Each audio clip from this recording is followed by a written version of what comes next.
Covid-19. Ce 25 novembre, l'appel est à une action collective pour endiguer le mal. Le climatiseur procure bien-être et fraîcheur, mais attention à ne pas altérer votre santé. Un spécialiste en froid et climatisation revient sur le sujet. Et puis, la production du charbon de bois est à l'origine de la déforestation massive. Pour pallier la situation, une alternative écologique moins dangereuse que le charbon de bois est proposée. Il s'agit du charbon écologique. Bienvenue dans ce journal. Chaque jour, 137 femmes sont tuées par un membre de leur famille. Dans le monde, 35% de femmes ont subi au moins une fois de violences physiques et ou sexuelles de la part d'un partenaire intime ou bien des violences sexuelles de la part d'une autre personne.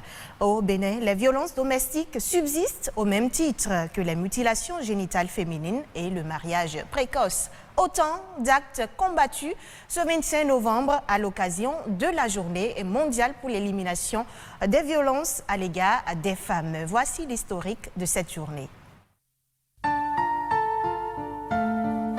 C'est une célébration décrétée depuis 1999, mais son histoire remonte au 25 novembre 1960. 3 femmes dominicaines, les sœurs Mirabal, furent assassinées à cette date sur les ordres du chef de l'État dominicain. En octobre 1999, lors de la 54e session de l'Assemblée générale des Nations unies, les représentants de la République dominicaine et 74 États membres ont présenté un projet de résolution visant à faire du 25 novembre la journée internationale pour l'élimination de la violence à l'égard des femmes. Les gouvernements, les organisations internationales et les organisations non gouvernementales étant invités ce jour-là à mener des opérations de sensibilisation de l'opinion à ce grave phénomène. Depuis l'apparition de la Covid-19, les données et les rapports provenant de ceux évoluant en première ligne montre que tous les types de violences contre les femmes et les filles et surtout la violence domestique se sont accrues. À mesure que les pays mettaient en œuvre des mesures de confinement pour arrêter la propagation du coronavirus, la violence à l'égard des femmes, surtout celle se produisant à domicile, s'est amplifiée. La journée internationale pour l'élimination de la violence à l'égard des femmes marque le lancement de 16 jours d'activisme contre les violences basées sur le genre. Cette campagne cette année est placée sous le thème « Tous unis 2020 », arranger le monde, financer, intervenez, prévenez, collectez. Un appel lancé en faveur d'une action mondiale qui vise à combler les manques en matière de financement, d'assurer la fourniture des services essentiels aux survivantes de la violence pendant la crise de la Covid-19, de concentrer les efforts sur la prévention et de recueillir des données qui sont capables d'améliorer des services d'aide vitale aux femmes et aux filles.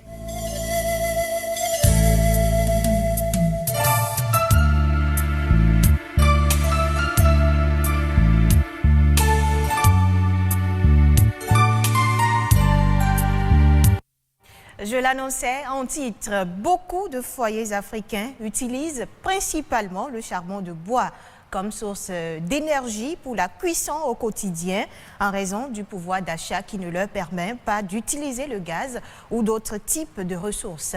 Cependant, la production du charbon de bois est à l'origine de la déforestation massive. Cette situation a créé un contexte où les acteurs industriels deviennent de plus en plus sensibles à la préservation de l'environnement.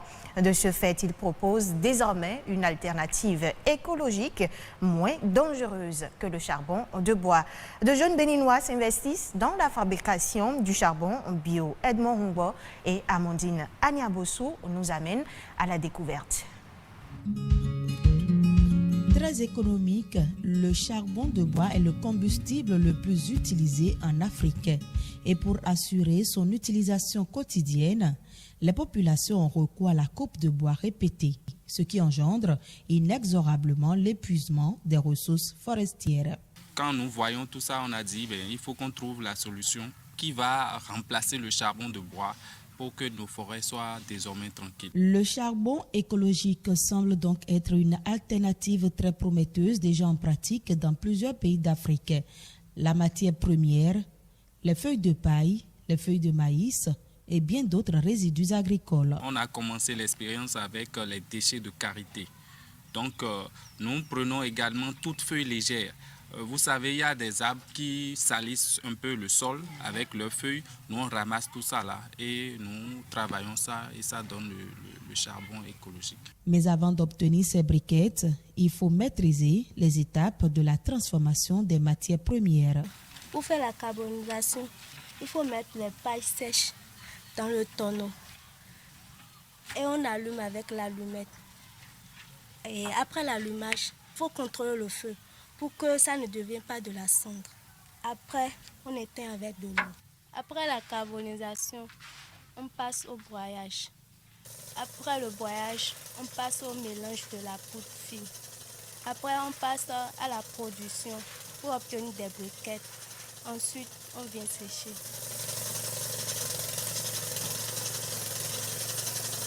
Il faut compter 3 jours pour obtenir des charbons bien secs. Donc actuellement nous sommes en période de pluie, c'est un peu difficile. Donc nous sommes en train de vouloir mettre en place un four. Avec le four, nous pouvons obtenir notre charbon en moins d'une journée. Au-delà de la préservation de l'environnement, l'utilisation du charbon écologique offre d'autres avantages. Le charbon écologique bio, c'est un charbon qui d'abord ne noircit pas le dessous des marmites. Ça a un pouvoir calorifique très élevé et ça ne fume pas. Donc avec le charbon écologique, vous pouvez l'utiliser au salon sans que ça ne salisse votre salon. La mission est claire.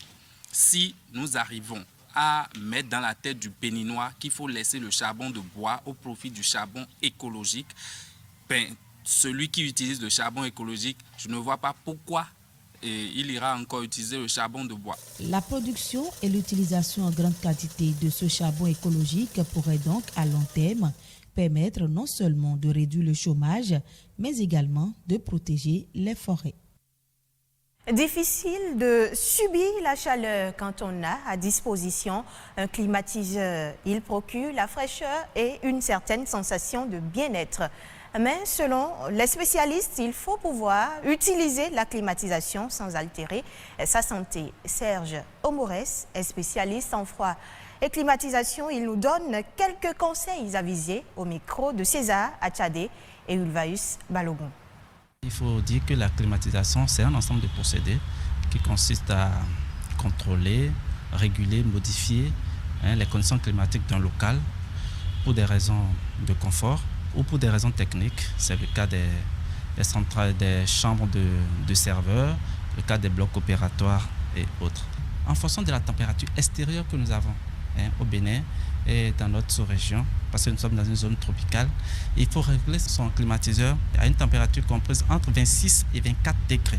Généralement, le climatiseur même est conçu pour fonctionner 8 heures de temps d'affilée, mais vous pouvez rester beaucoup plus longtemps. Si vous réglez votre climatiseur à 28 degrés, voilà que la température extérieure est déjà de 30, l'organisme, le corps humain est autour de 36, vous allez beau rester longtemps, ça ne vous dira pratiquement rien. Parce que l'écart de température entre l'extérieur et le local est tellement réduit que l'organisme arrive à gérer facilement cette petite fourchette-là. Mais c'est quand les écarts sont beaucoup trop grands que cela crée des problèmes de santé. Entre autres, les maux de gorge, le mal de tête, le nez qui coule parfois pour certaines personnes. Vous allez voir que votre peau est desséchée.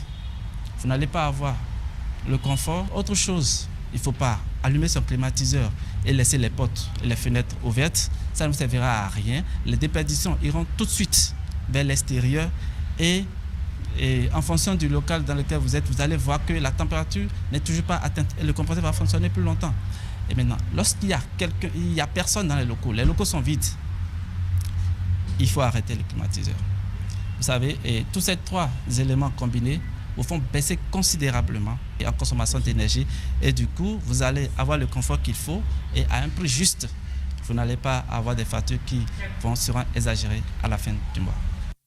Économie en Afrique, la Côte d'Ivoire s'est à nouveau signalée sur le marché international de la dette pour la mobilisation de ressources. BNP Paribas, JP Morgan et Standard Chartered ont organisé des appels avec des investisseurs en tant que teneurs, qu'arrangeurs et teneurs de compte. Le pays qui sort d'une élection présidentielle difficile et subit encore les conséquences de la Covid-19 cible deux objectifs. D'une part, il souhaite mobiliser de nouvelles ressources pour financer ses besoins de liquidité. Le montant souhaité à travers cette opération n'a pas été indiqué. Cette sortie de la première économie de l'UEMOA sera bien évidemment suivie par l'ensemble des investisseurs. C'est la première fois, en effet, qu'un pays d'Afrique subsaharienne sollicite le marché international des capitaux depuis l'officialisation de Covid-19 comme pandémie. Prenons à présent la direction de l'Algérie. Au sud-ouest d'El Tarf, la région de Chafa renferme un important patrimoine archéologique que nous découvrirons pour la première fois. Le site de l'Arba, qui abrite des dolmens et des monuments funéraires qui datent de la période proto-historique. Reportage. En direction des massifs forestiers de l'ouest de Tarf. La région de Chefia, et plus particulièrement le lieu-dit l'Arba, recèle le plus ancien patrimoine archéologique dont dispose la wilaya de Tarf. C'est en compagnie des spécialistes en archéologie de la direction de la culture de Tarf qu'on découvre les différents sites et stations rupestres de cette région dont l'âge remonte aux périodes néolithiques et à l'Antiquité. La région de Chefia abrite un important patrimoine archéologique. La zone de l'Arba renferme des dolmens. La région de Chefia et la zone de l'Arba furent un établissement humain durant les périodes préhistoriques et protohistoriques. Là-bas, l'élevage bovin est pratiqué par de nombreux paysans.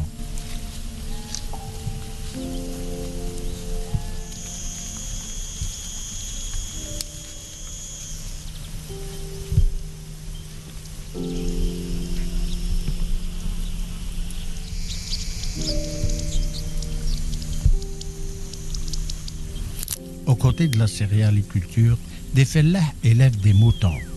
Leur vin représente un cheptel important dans l'activité agro-pastorale au niveau de cette zone aux terres le plus souvent argileuses.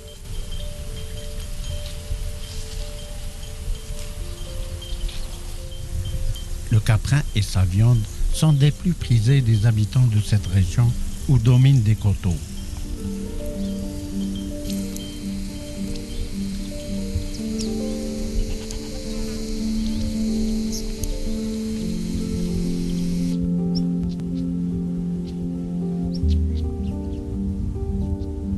Aux côtés de l'élevage et la céréaliculture, les agriculteurs pratiquent aussi l'arboriculture, notamment l'olivier. Des dolmens peuplent ces terres agricoles. La zone de l'Arba, commune de Chefia dans la wilaya de Tarf, constitue un important site archéologique. Ce site abrite 12 à 13 dolmens. Le dolmen est ce monument funéraire qui nous renseigne sur la façon dont sont enterrés les morts durant la protohistoire. Il s'agit de dolmens qu'il faut coûte que coûte protéger, n'est-ce pas? Ce sera tout pour cette session d'information. Retrouvez ce journal sur le www.ortb.bj. On se donne rendez-vous à 19h45 pour un autre rendez-vous avec l'actualité sur BB24.